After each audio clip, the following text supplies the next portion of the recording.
Y como muchas veces, incluso pudiéramos decir esto, la carne intenta agradar a Dios. Cuando se habla de la carne, generalmente en la Escritura misma, si leemos, por ejemplo,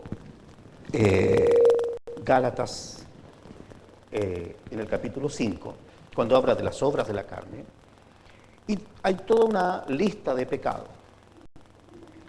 Pero la carne también hace cosas buenas. Y aquí es donde se confunde el ser humano cuando cree que está bien, pero su estar bien es en la carne. Quizás un ejemplo bien claro para ello es lo que aún en el mundo se le llama buena persona. En ejemplos más bíblicos, si quiere, los fariseos, gente supuestamente no pecadores, gente que tenía una rigurosidad por la ley, por cumplir la ley. Y dentro de todos esos ejemplos, hablando de los fariseos, el apóstol Pablo, que dijo, en cuanto a la justicia que es por la ley, hablando de sí mismo, dice irreprensible. Así que vean que la carne también intenta hacer lo bueno. Y entonces uno puede andar en la carne tratando de hacer lo bueno y no distinguir lo que es andar en el Espíritu. Una descansa en la fuerza de voluntad, la otra descansa en la gracia. ¿Cómo distinguir eso? ¿Cómo saber una persona que todo lo que ha hecho lo ha hecho en la carne y digo portándose bien? Piense que el apóstol Pablo, en ese testimonio que da ahí, que ya cité de Filipenses capítulo 3, dice cuántas cosas él tiene para mostrar en la carne. Entonces comienza a decir, circuncidado al 8º día, del linaje de Israel, de la tribu de Benjamín, hebreo de hebreos, en cuanto a la ley fariseo, en cuanto a la justicia, lo que cité ya, en cuanto a la justicia que es por la ley, irreprensible, en cuanto a celo, perseguidor de la iglesia, todo eso eran ganancias según él, virtudes que pudiera tener una persona. Pero venido Cristo a su corazón, todo eso perdió valor, todo eso dejó de tener sentido, y entonces lo único que tenía ahora sentido era Cristo, y todo lo demás es basura. Poder distinguir, porque cuando habla Gálatas de los pecados de la carne, pareciera ser que eso es toda la carne. Y una de las cosas que más reprendió el Señor a los fariseos es un pecado que no está en esa lista, que es la hipocresía. La hipocresía es aparentar lo que no se es. Y en este caso sería aparentar espiritualidad. Ser una persona espiritual, pero es apariencia. Distinto es naturaleza. Cuando hay naturaleza, para tener naturaleza espiritual hay que nacer del Espíritu y hay que crecer en el Espíritu. De otra manera, lo que hay es apariencia. Bueno, y entonces eso lleva, por ejemplo, un pasaje donde el Señor Jesús dice a los fariseos y a los escribas que las rameras y los publicanos van delante de ellos al reino de Dios. Si uno ve eso en lo que es la justicia humana, no lo entendería. ¿Cómo? ¿Cómo una ramera va a ir delante de una vida religiosa al reino de Dios? Y el asunto es el estar consciente de lo que uno es, consciente de lo pecador que es uno en la carne, aunque tenga una conducta relativamente recta, aunque tenga una conducta, podríamos decir, socialmente aceptable, es un pecador. Pero le es más difícil ver su pecado que aquel que es abiertamente pecador. Entonces hay algo que yo quisiera invitarles al libro de Proverbios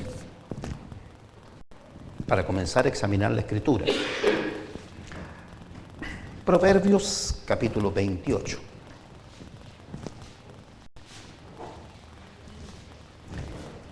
Hemos hablado bastante del camino, ¿verdad? Hay un camino. Un camino que hay que transitar, un camino que hay que avanzar. Y le digo con preocupación y cierto grado de tristeza, uno no ve a la iglesia creciendo en ese camino. Digo en general, estoy hablando en general, la iglesia, en todo lugar. Que uno pueda apreciar las evidencias de estar caminando, eso es escaso. Evidencias de que se ha estado conociendo al Señor y que se ha estado creciendo en el Señor. Y una de las razones pudiera ser la que vamos a tratar en esta noche. Pudiera ser porque Dios lo sabe y cada uno en su conciencia. Aquí en el capítulo 28 dice el versículo 13: el que encubre sus pecados no prosperará, mas el que los confiesa y se aparta alcanzará misericordia. Si uno pudiera examinar su vida y, como hemos dicho ya varias veces, no dar por hecho las cosas, no dar por hecho ni la salvación, ni de que uno tiene fe, y todas esas cosas que a la luz de la palabra se miden. Poder examinar esto pudiera ser, porque puede haber otras causas, pero pudiera ser que hay cosas pecaminosas en nuestra vida que nos han impedido crecer en el Señor. Porque el crecimiento es algo que se debe notar. El crecimiento trae entendimiento, abre las Escrituras, se puede ver en la forma de vida, lo que el Señor va haciendo en un corazón, etcétera. Es decir, hay evidencias cuando hay crecimiento. Y pudiera ser que uno no esté, como dice Primera de Juan, el que tiene esta esperanza en él se purifica a sí mismo. Es decir, hay una preocupación de purificarse, no de conformarse a un estado como diciendo, estoy así como más o menos, o conformarse porque no comete pecados de esos visibles, de esos que pudieran alarmar, sino a lo mejor son los pecados chicos, normales que uno pudiera decir, ¿no? Y se conforma. Pero el que tiene esta esperanza en Él se purifica a sí mismo, porque Él es puro. Entonces, así como Él es puro, somos llamados a ser puros. Volvemos quizás a comentar aquello de la Virgen. Recordará que no tiene mancha, ni arruga, ni cosa semejante. Entonces, el que tiene esperanza se purifica.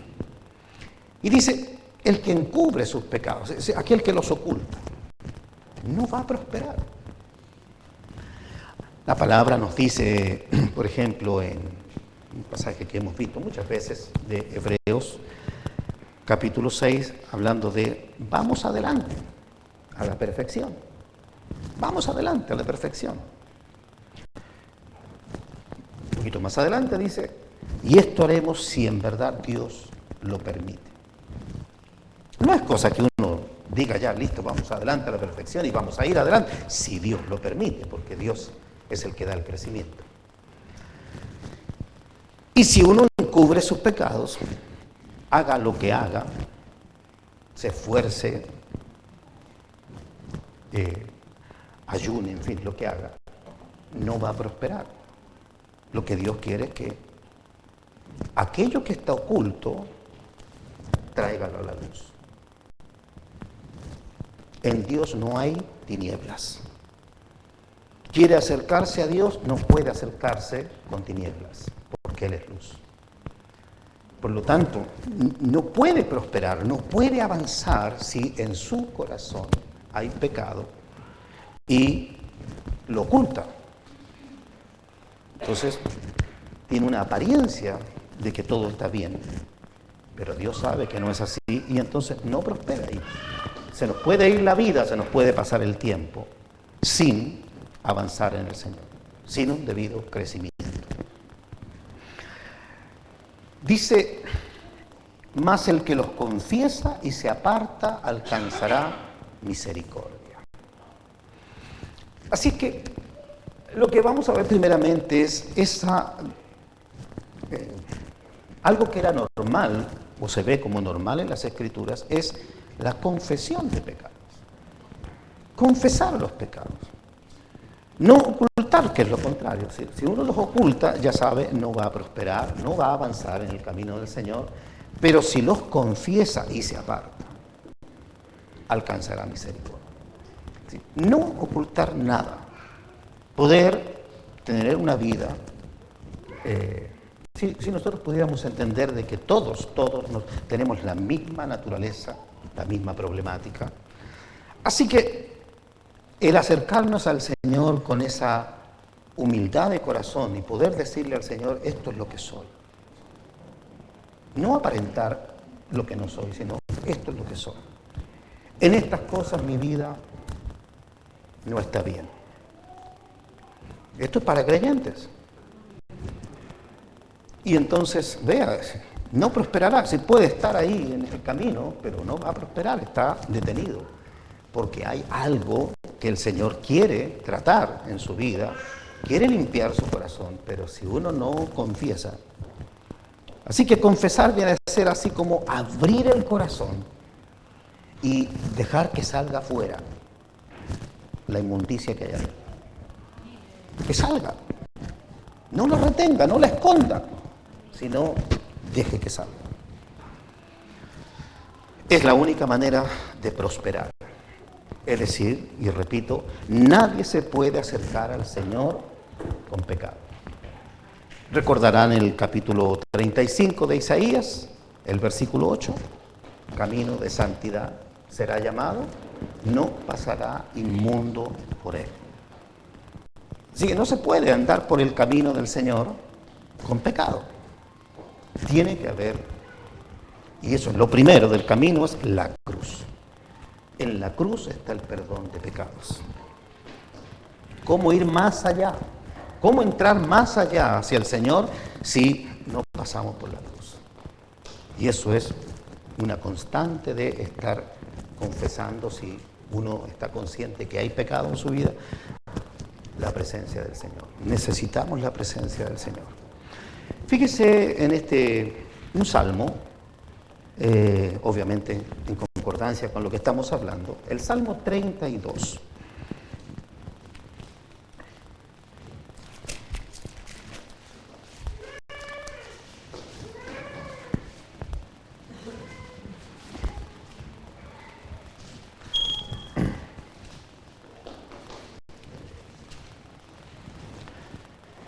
Esta es una realidad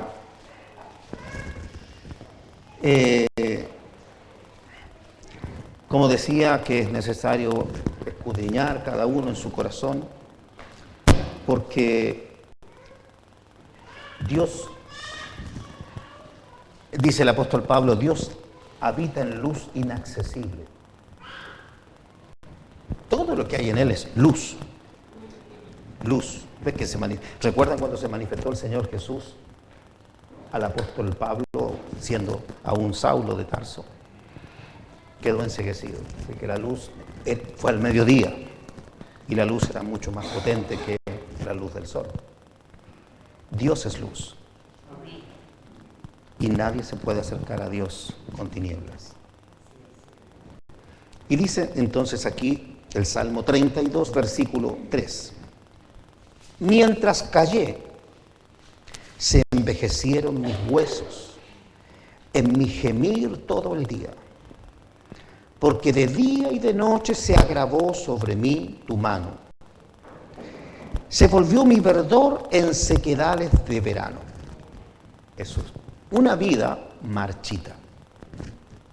Una vida, imagínense, hablando en términos espirituales, una vida que pudo haber estado en plenitud, en plena comunión con el Señor, pero por causa del pecado se va decayendo, lo que llamaríamos enfriando, y de pronto alguien que comenzó por el Espíritu, como los Gálatas, pudiera acabar en la carne, completamente alejado del Señor, y por causa de eso, del pecado. Fíjese el versículo 5. Mi pecado te declaré, y no encubrí mi iniquidad. Dije, confesaré mis transgresiones a Jehová, y tú perdonaste la maldad de mi pecado. Amén. Aquí no me está hablando de como un deber, una obligación de confesarle los pecados a los hermanos o al pastor. No, este es un trato con el Señor. Pero se verá que es real por el fruto. ¿Recuerda lo que Juan el Bautista les decía? Justamente, nuevamente hablamos de los fariseos. Haced frutos dignos de arrepentimiento. Es decir, si ha habido un verdadero arrepentimiento, eso se va a manifestar en que va a haber fruto. Evidencias de que esa vida ha sido perdonada. Entonces, mi pecado te declaré y no encubrí mi iniquidad. El que encubre sus pecados no prosperará. Entonces, es venir a la presencia del Señor, pero con un corazón abierto, no tratar como Adán de justificar su pecado, como diciendo la mujer que me dijo. No, es uno el responsable. Lo que uno haya hecho, uno debe ir al Señor y confesar, humillar el corazón, pero echar fuera todo. No ocultar cosas, no justificar. Y hallará misericordia. Encontrará misericordia. Dios de toda misericordia. Pero lo que no le agrada al Señor es que uno finja. Es que uno aparente. No. Con todo el corazón. Así, abriendo el corazón. Fíjese que la predicación del Evangelio, como lo hemos compartido también en otras ocasiones, la predicación del Evangelio tenía una palabra principal ahí, era como el comienzo del mensaje, ¿eh? Arrepentidos. La evidencia era que si hay que arrepentirse es porque el hombre está en una condición pecaminosa. Y eso, el mensaje es parejo, para todos igual. Arrepentidos porque el reino de los cielos se ha acercado.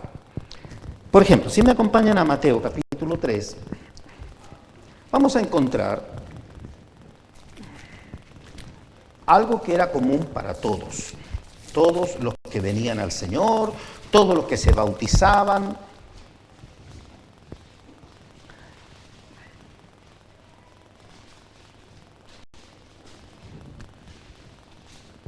Dice aquí en el capítulo 3, está la predicación de Juan el Bautista.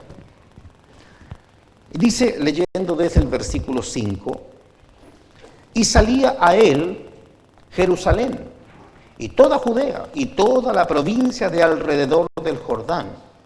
Así que no está hablando de pocas personas, salía a él, toda Jerusalén, toda Judea, los que alrededor del Jordán. Venía entonces mucha gente. Y dice, y eran bautizados por él en el Jordán, confesando sus pecados. De pronto esto me hacía pensar que muchas veces uno no quisiera ni tocar en la confesión de pecados para que la gente no se vaya a arrepentir de bautizarse. Como que uno quisiera bautizar más gente, entonces no ponerle dificultades. Y entonces podemos bautizar a muchos, pero no confiesan sus pecados, no se arrepienten. No hay conciencia de por qué me bautizo. Si yo me bautizo es porque quiero morir a mi vida, porque veo mi pecado. Veo lo que es el llamado viejo hombre y quiero huir de eso, y entonces vengo al Salvador para que cambie mi realidad, para que cambie mi naturaleza. Pero de pronto podemos bautizarnos pensando que está todo bien, voy a seguir igual porque yo no soy tan malo. ¿Cómo tener conciencia de que si uno viene a Cristo, viene porque es pecador? Porque ha hecho lo malo, porque no puede hacer lo bueno. Y entonces, examinar el corazón. ¿En cuántas cosas nosotros pecamos? Y como les decía, eso está impidiendo el verdadero crecimiento espiritual, el desarrollo del creyente.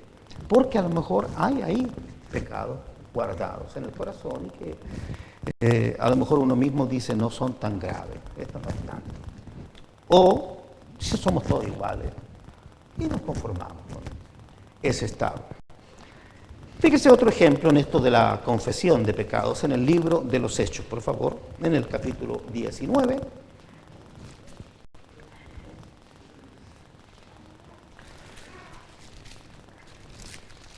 Aquí vamos a encontrar algo similar, pero en este caso en el ministerio del apóstol Pablo. Vamos a leer el versículo 18. De ahí en adelante. Capítulo 19, versículo 18. Dice, y muchos de los que habían creído venían confesando y dando cuenta de sus hechos. ¿Cómo venían? Confesando y dando cuenta de sus hechos. Es decir, la prédica del Evangelio les daba testimonio de su pecado.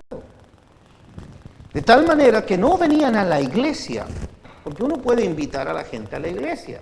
Venga a mi iglesia, congréguese con nosotros y podemos tratar de que se acomoden a la iglesia, que les guste nuestra forma de reunirnos. Y mucha gente puede acostumbrarse a eso y no haber oído que necesita arrepentirse de su pecado. Cuando se predica el evangelio bíblico, tiene que incluir un llamamiento al arrepentimiento de pecado. No hay ningún hombre ni mujer, no hay persona que no tenga una naturaleza pecaminosa. Todos hemos pecado. Y conforme a la Escritura, estábamos destituidos de la gloria de Dios. Por lo tanto, para estar en Cristo, uno necesita arrepentirse. Necesita saber que no es que Dios le acepte así nomás, tal como uno viene. Tiene que arrepentirse. Tiene que estar consciente que lo que uno hace, como digo, aún esforzándose en hacer lo bueno, si lo hace en la carne, no puede agradar a Dios. El hombre no puede agradar a Dios. De ahí viene lo que les comentaba acerca de lo que es la vida religiosa. Hoy día que está tan, como dijéramos, la vida religiosa está tan criticada o con justicia, ¿no? Está tan en la palestra, no sé. Está complicada porque sale a luz el pecado. Entonces la vida religiosa no sirve, no puede agradar a Dios, aunque uno viva haciendo ritos, aunque uno viva a lo mejor castigando la carne, físicamente lo digo, viva afligiéndose, puede, como le decía, tener muchas formas de ayunos, oraciones, pero si no abre su corazón, si no reconoce lo que es, si no viene al Señor para decir, Esto hay en mi corazón, esto se manifiesta. Y le digo, cada vez que se predique la palabra del Señor, esa palabra es luz. Y si uno realmente está oyendo, va a ser alumbrado. Y esa luz da testimonio del pecado que hay en el corazón. Entonces, es muy importante entender de que la vida religiosa no puede agradar a Dios. No da la medida. Sí, podemos tener muchas religiones, pero ¿quién más claro? El propio pueblo de Israel. El pueblo que el Señor formó.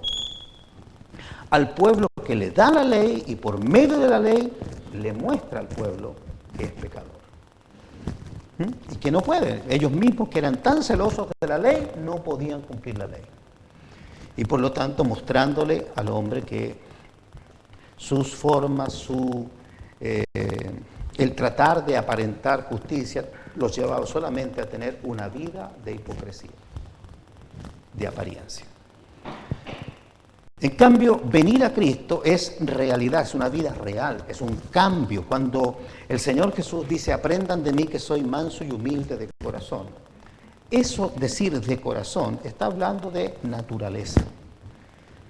La naturaleza del Señor es así, es decir, a Él no le cuesta un esfuerzo ser humilde. Para Él no es un esfuerzo ser manso, manifestar mansedumbre, porque es su naturaleza. Él es así. Nosotros, como no somos así, podemos intentar ser así, pero es un esfuerzo humano. Y eso, como se puede ver en la práctica, cuando a uno le hacen algo, se va a manifestar que la mansedumbre era solamente apariencia. Solo un esfuerzo de la carne. Lo que uno necesita es cambiar la naturaleza.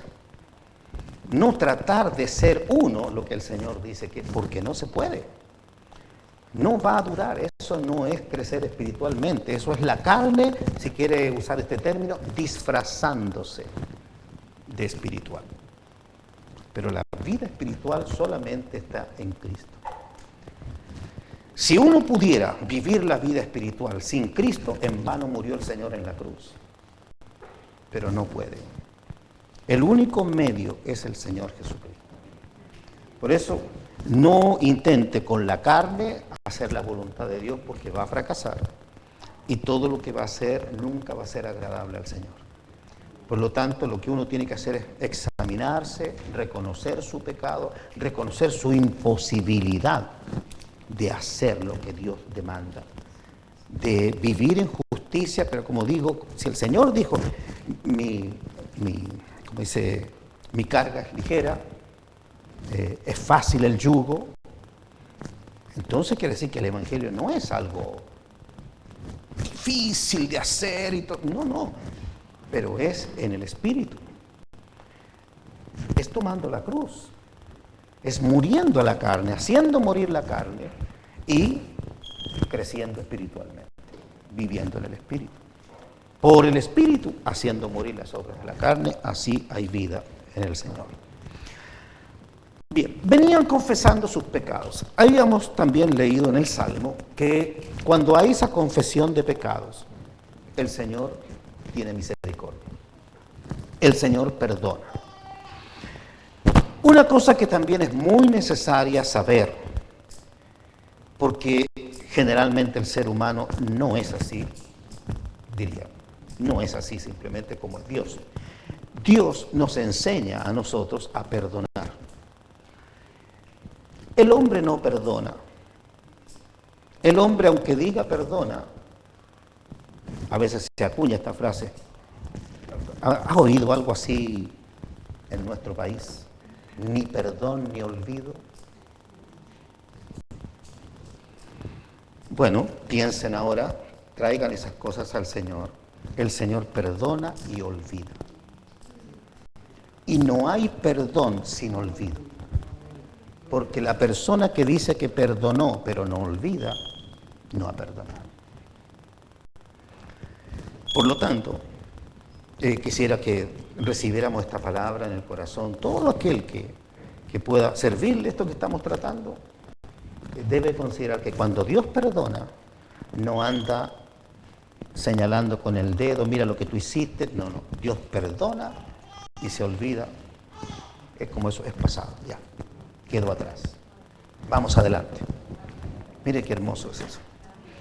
Así que le voy a invitar a que leamos esto del profeta Miqueas. Ahí en el capítulo 7 de Miqueas.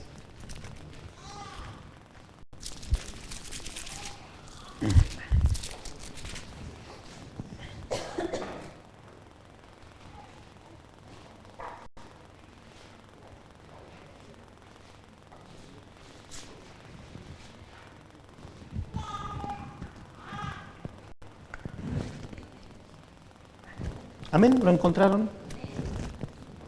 Bien. Miqueas capítulo 7, versículo 18. ¿Qué Dios como tú, que perdona la maldad y olvida el pecado del remanente de su heredad? ¿Qué Dios como tú? Mire, es como decir, no hay otro Dios que haga esto. ¿Quién como tú? Que no solo perdona el pecado, sino que lo olvida. Amén. Fíjese, dice, no retuvo para siempre su enojo, porque se deleita en misericordia. Y eso es algo que uno debe aprender y uno también debe tener misericordia. El Señor decía, id y aprender qué significa misericordia.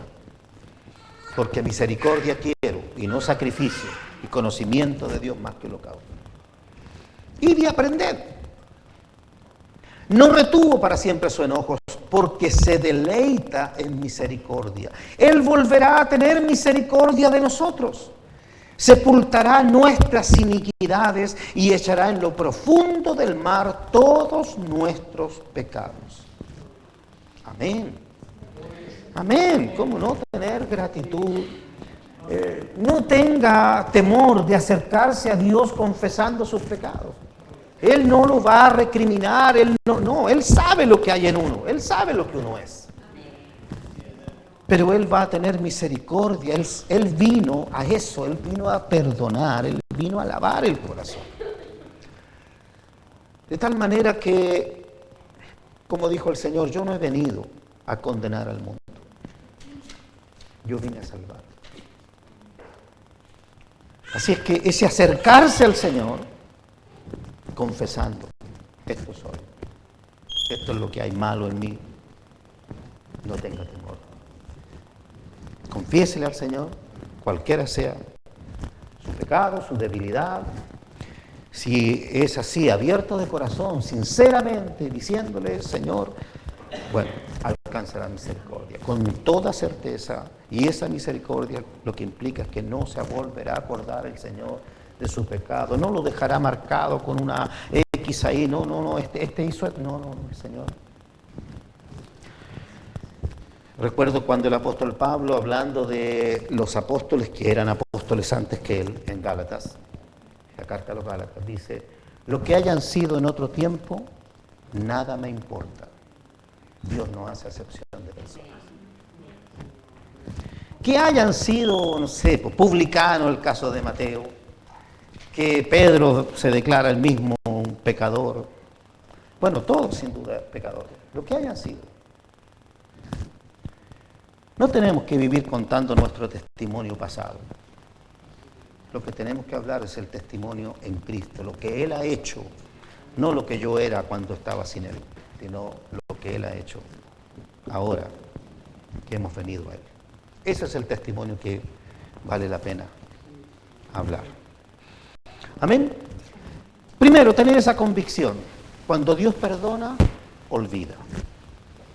El día del juicio del Señor, cuando Él nos juzgue si estamos en Cristo, Él no va a sacar las cosas pasadas para decir, tú hiciste. No, porque todo eso fue pagado, está perdonado. Amén. Nuestro juicio será en Cristo. Lo que ahora en Cristo hacemos y vivimos, eso es lo que va a ir a juicio, pero no el pasado. porque el pasado ya fue juzgado.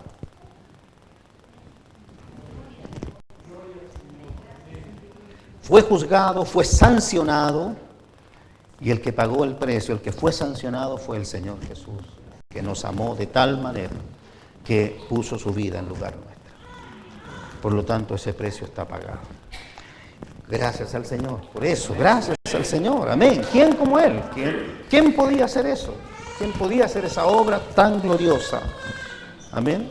Así que aún ahí está el Cordero Pascual, el Cordero sacrificado, para que todo aquel que en Él cree no se pierda, mas tenga vida eterna. Acérquese a Él con esa confianza de saber que no le va a rechazar si viene usted con sinceridad de corazón a confesar sus pecados. Amén. Bien.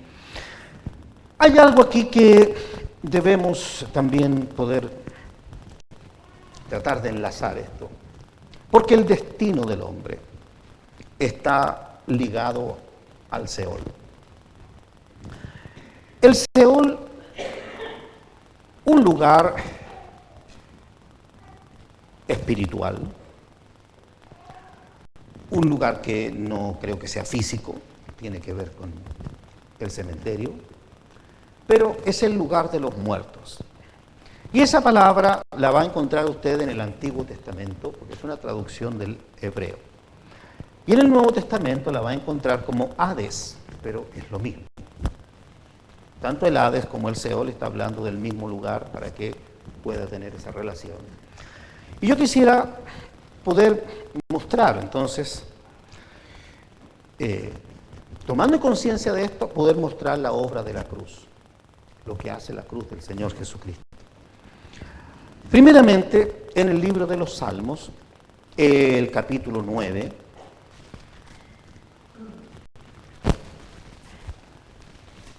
Salmo capítulo 9,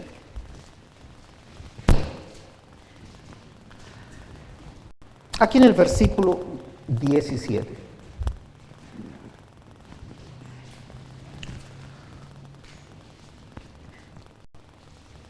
Dice, los malos serán trasladados al Seol, todas las gentes que se olvidan de Dios. Amén.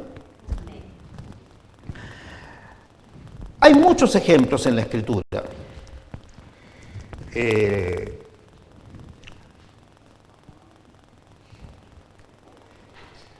La rebelión de Coré, por ejemplo.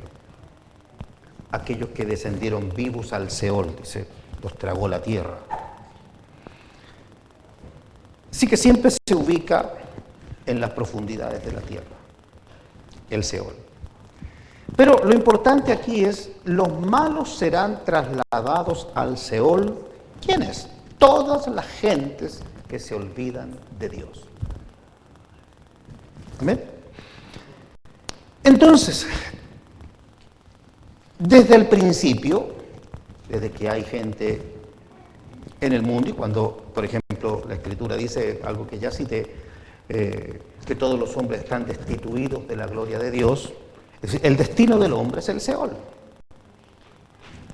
Y si no hay uno bueno, como también lo testifica el Señor, no hay nadie bueno, por lo tanto el destino de todos es el Seol. Los malos serán trasladados al Seol. ¿Y qué éramos nosotros? Malos. Si no hay ninguno bueno. ¿Se dan cuenta? Entonces, si el destino de todo ser humano es el Seol, ¿y el Seol qué es? Una cárcel, un lugar de tormento. Lo pueden recordar en aquella parábola dicha por el Señor acerca del rico y Lázaro. ¿Dónde fue el rico? Al Hades. ¿Y qué decía él en el Hades? Envía a Lázaro, te ruego, para que moje su dedo en agua, porque estoy atormentado en esta llama. Una descripción del Hades, o Seol. Y vuelvo a eso, los malos serán trasladados al Seol. Ese es el destino del hombre. Ahora, dicho eso, una prisión. Fíjese en Judas, esa carta de Judas. Obviamente capítulo 1. Dice en el versículo 6.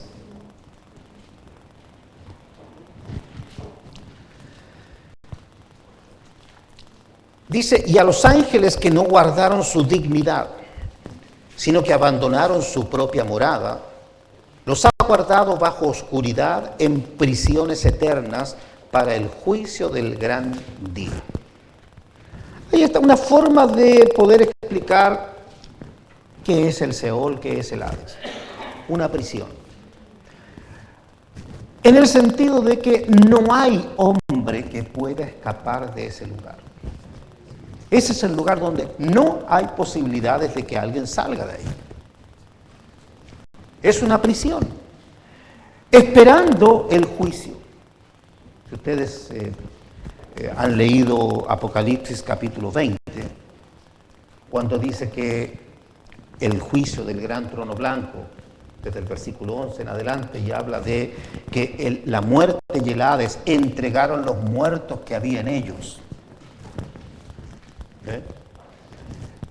Todos resucitaron. ¿Para qué? Para ser juzgados por el Señor. Y el que no se halló inscrito en el libro de la vida, dice que fue lanzado al lago de fuego. Bueno. Allí están todos los muertos. Y es una prisión donde no se puede escapar.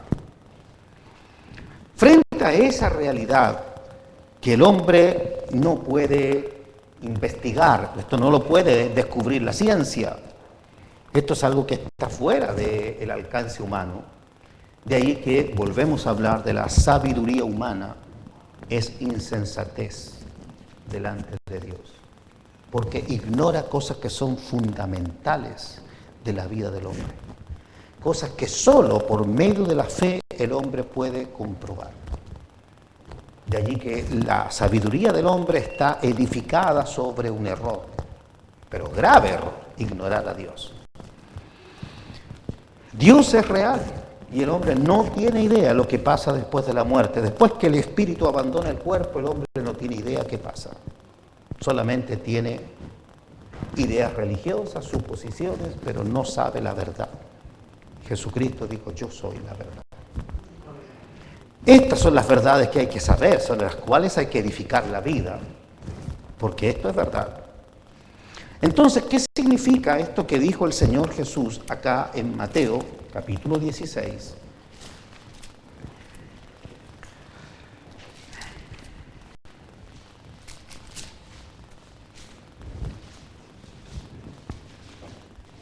Mateo, capítulo 16. Sin leer todo el contexto, solamente vamos a ir al versículo 18 para ir puntualmente a lo que nos interesa en este tema. El pasaje donde Pedro recibe la revelación de que Jesús es el Cristo, el Hijo de Dios. Y en medio de todo lo que el Señor Jesús le dice a Pedro, el versículo 18 dice, y yo también te digo que tú eres Pedro, y sobre esta roca edificaré mi iglesia, y las puertas del Hades no prevalecerán contra ella. Esa última frase es lo que obviamente nos interesa. Las puertas del Hades no prevalecerán contra ella. Entiéndase que si es una prisión, el Hades o el Seol, si es una prisión, es porque cuando una persona muere, va allí y las puertas se cierran y no hay posibilidad alguna de salir. Allí no hay nadie que le vaya a rebajar la condena por buen comportamiento. Las puertas del Hades no prevalecerán contra ella. Es decir, la iglesia, esas puertas, no la pueden retener. Amén. Fíjense. ¿Quién es la iglesia? Lo que le está diciendo aquí justamente el Señor a Pedro, todo aquel que ha recibido la revelación de que Jesús es el Cristo, el Hijo del Dios viviente. Todo aquel que ha vivido la experiencia, que no lo aprendió, no está repitiendo lo que otros dicen, sino el Padre le ha revelado a su Hijo. Como dijo el Señor, nadie puede venir a mí si no le es dado de mi Padre que está en los cielos. Esto no es cosa de propaganda, no es cosa de publicidad, no es cosa de convencer a la gente. Piensen que cuando Pedro dice esto, por ejemplo, ya que estamos aquí en el texto, tú eres el Cristo, el Hijo del Dios viviente. Fíjense el versículo 20. Entonces les mandó a sus discípulos que a nadie dijesen que Él era Jesús el Cristo. ¿Por qué cree que es eso? Porque repetir lo que otros dicen no tiene valor. El valor es cuando el Padre le revela a uno quién es su Hijo. Lo demás no es conversión. Por eso dice el Señor, ¿por qué eres bienaventurado, Simón, hijo de Jonás? ¿Por qué? Porque no te lo reveló carne y sangre, sino mi Padre que está en los cielos. La bienaventuranza de Pedro es que no lo recibió de hombre alguno, no se lo contó la iglesia, no lo convenció hombre, sino que Dios le mostró quién es Jesús. Ese es el fundamento. Eso hace que una persona esté sólidamente parada sobre la roca. Amén. La roca sólida no es que me convencieron, porque a uno lo convencen de una cosa como lo convencen de otra. Pero la conversión es otra cosa. Eso lo produce solo el Señor. Solo Dios puede mostrar quién es su Hijo. Él da testimonio de que Jesús es su Hijo. Y cuando eso es real, entonces eso no se lo va a arrancar nadie del corazón. Nadie le va a convencer de que es otro, de que esperemos a otro. No, el que lo ha visto. Como dijo el apóstol Pablo, yo sé en quién he creído. Esa certeza de saber quién es el Señor Jesús. Amén. Entonces, cuando se ha vivido eso, obviamente que eso implica santificación, perdón de pecados, vida nueva, nacimiento en el Espíritu, vida espiritual. Y entonces, ¿qué pasa ahí? Las puertas del Hades no lo podrán retener.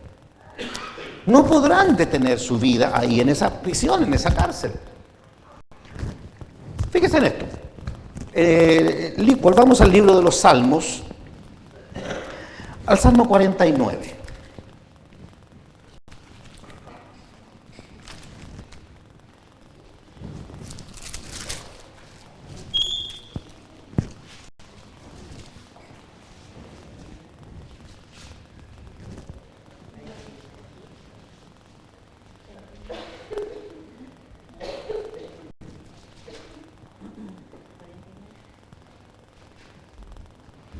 Amén. Hablando de los hombres que obviamente actúan mal, dice el versículo 14, como a rebaños que son conducidos al Seol, la muerte los pastoreará. Fíjense que es como que la muerte los va conduciendo al Seol. Los pastorean, no sé si el pastor va guiando para llegar a algún lugar. Bueno, en este caso la muerte los pastorea, dice, la muerte los va guiando hacia el Seol. Dice, vuelvo a leer, como a rebaños que son conducidos al Seol, la muerte los pastoreará, y los rectos se enseñorearán de ellos por la mañana. A eso se refiere la resurrección. En la resurrección. Los rectos se enseñorearán de ellos por la mañana. Se consumirá su buen parecer y el Seol será su morada. Pero Dios redimirá mi vida del poder del Seol, porque Él me tomará consigo. Entonces, traten de unir las cosas. El Señor Jesús decía, las puertas del Hades no prevalecerán contra la iglesia.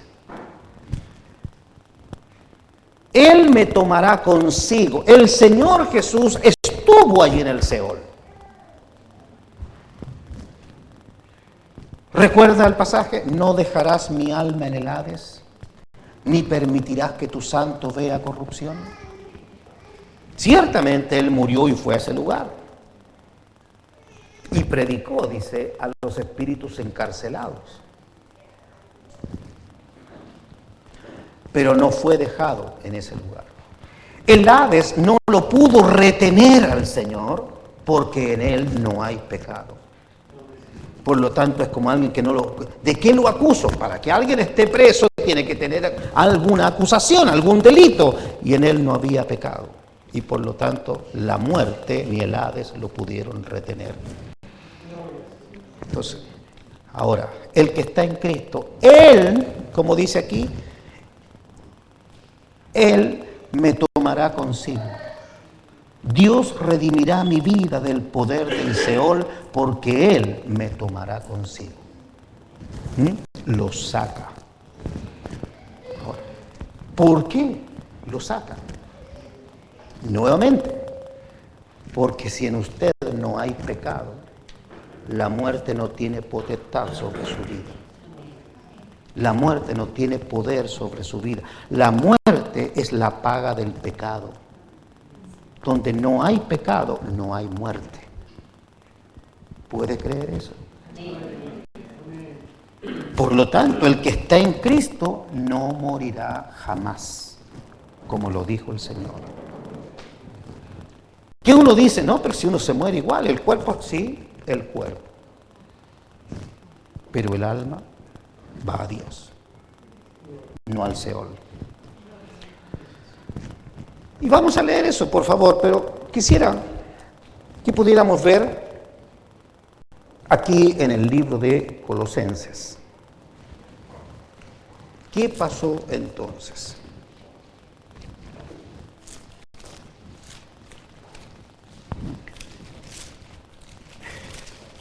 ¿Cómo nos muestra aquí el Señor por medio de la cruz esta salvación tan grande?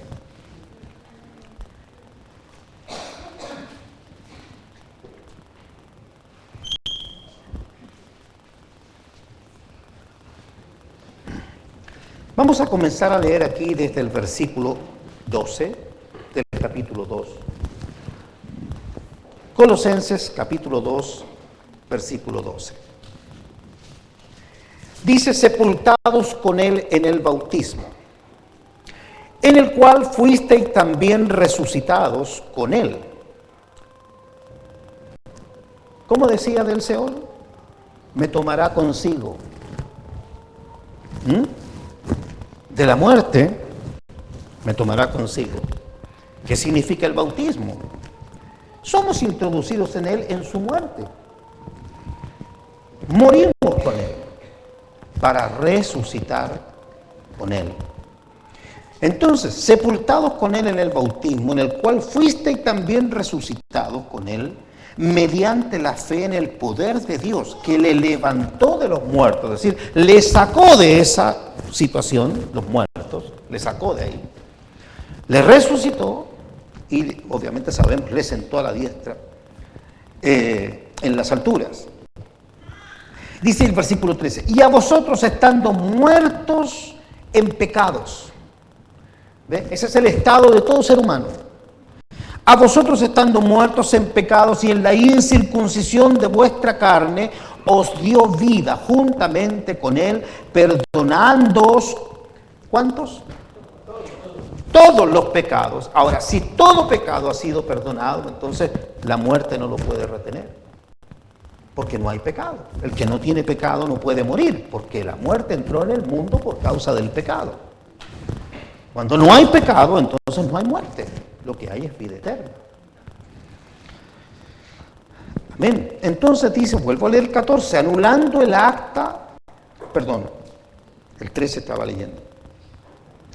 Y a vosotros estando muertos en pecados y en la incircuncisión de vuestra carne, os dio vida juntamente con Él, perdonándoos todos los pecados, anulando el acta de los decretos que había contra nosotros, que nos era contraria, quitándola de en medio y clavándola en la cruz.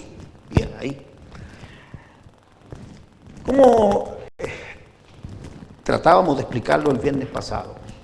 Si uno está, hacíamos en este lado, en muerte, y la cruz es el paso, ¿recuerdan? Nuestra Pascua, es el paso a la vida, a la libertad.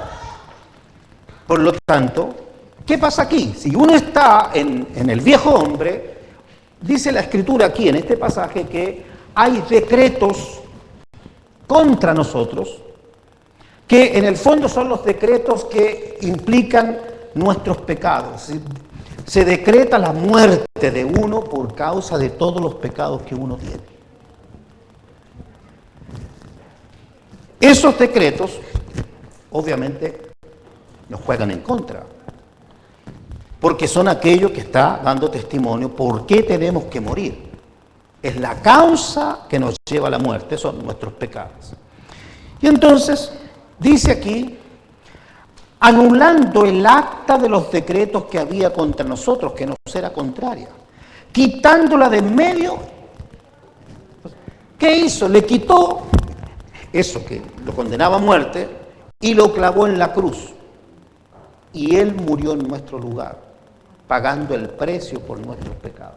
Así que nos pasa hacia la vida eterna, hacia la vida de Dios, pero ya no hay pecado. El pecado quedó en la cruz.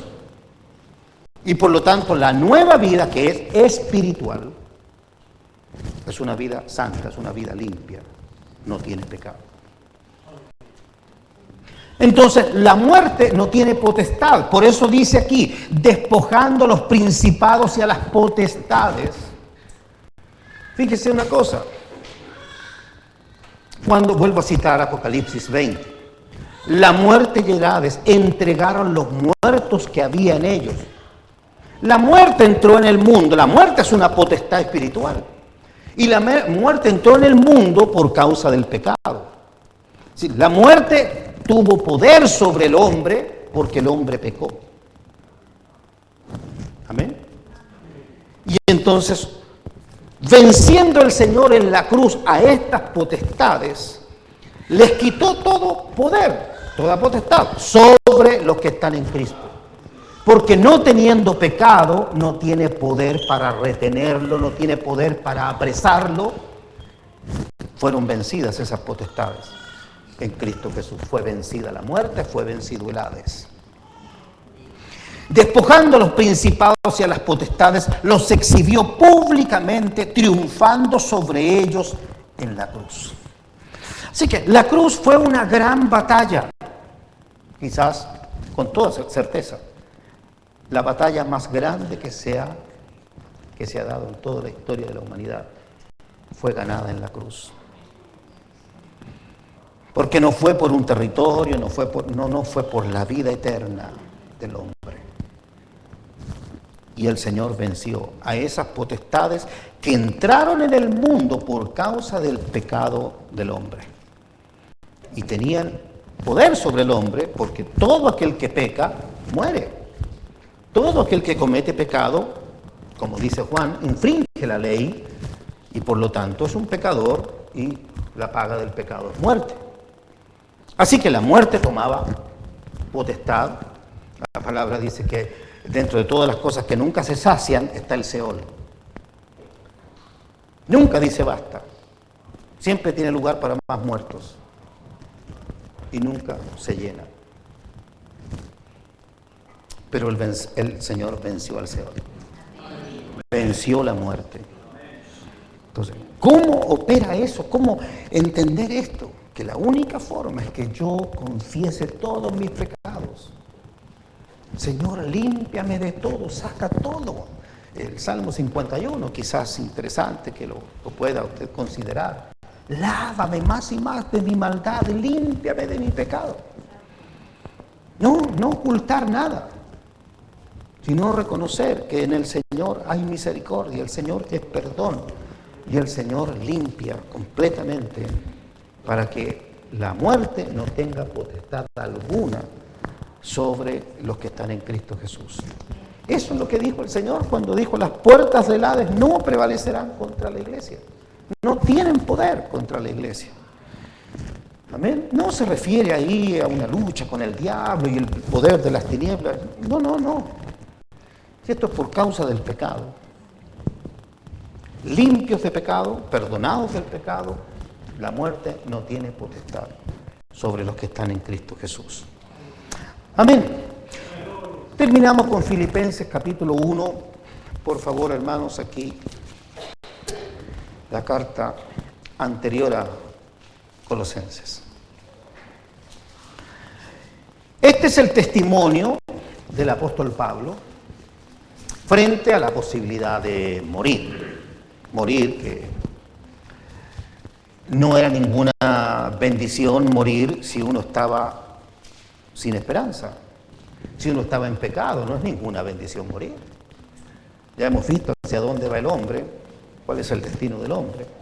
Así que, de ahí que el hombre le tiene tanto terror a la muerte. Pero, ¿qué hay de un creyente? Alguien que sabe que está en Cristo. Fíjense en este testimonio del apóstol Pablo.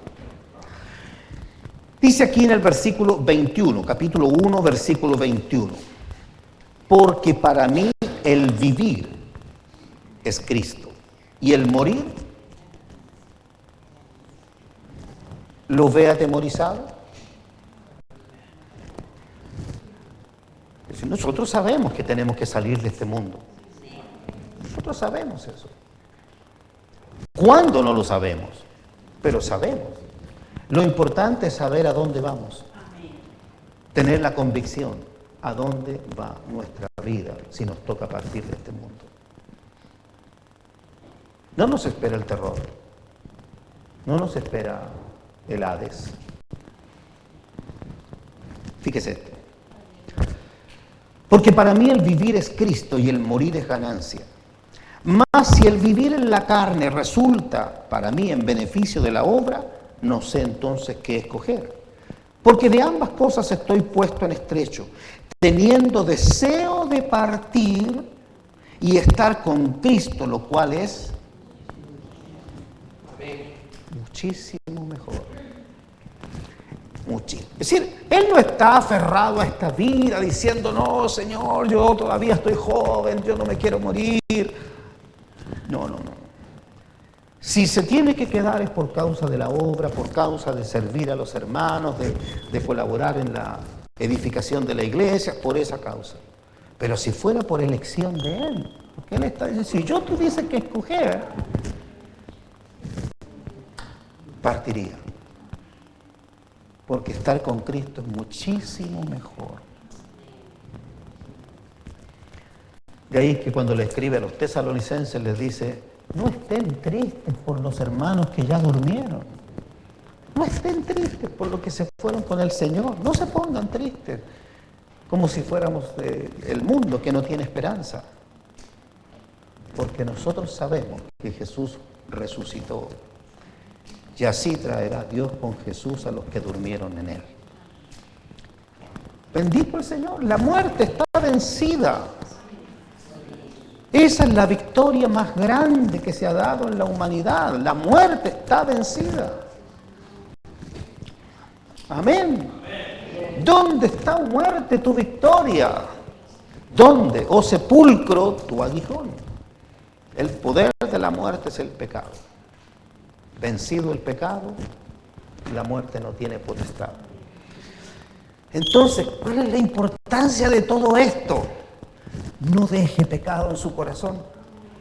No deje pecado, no dé lugar al pecado. Al contrario, Señor, lávame, lávame. Lo que venga, no diga hay pecado chico. Si es chico no importa, fuera. Lávame, Señor. Ningún pecado. Lávame de todo, de todo. Porque esa es una de las causas, como leíamos al principio, por qué los creyentes no pueden prosperar en el Señor. Un estado muchas veces de conformismo, donde pareciera que alcanzar la perfección no se puede. No, no, no. Eso es en la resurrección. Pero La palabra constantemente nos exhorta que este es un camino de perfección. Estar creciendo en el Señor hasta esa estatura del varón perfecto, esa plenitud de Cristo, la cual debiera estar en nosotros. A eso somos llamados. Bendito sea el Señor, ¿verdad? Una esperanza gloriosa, viva en el Señor Jesucristo. Así que les invito a que oremos al Señor, demos gracias al Señor por esta victoria tan grande, tan preciosa, lo que hace la cruz del Señor Jesucristo, poder apreciar esa cruz, la cruz de Cristo. Amén. Bendito Señor. Aleluya. Ciertamente, Señor, venciste la muerte.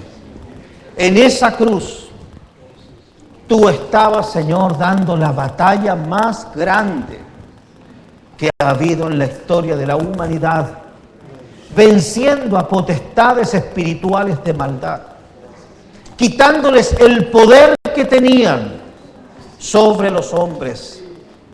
Y tú, Señor, allí abriste la puerta para la vida eterna. Aleluya. Por eso, Señor, si alguno quiere venir en pos de mí, niéguese a sí mismo, tome su cruz y sígame.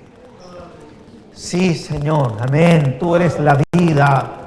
Aleluya, tú eres el camino nuevo y vivo. Ay, Señor, que Dios nos ha abierto.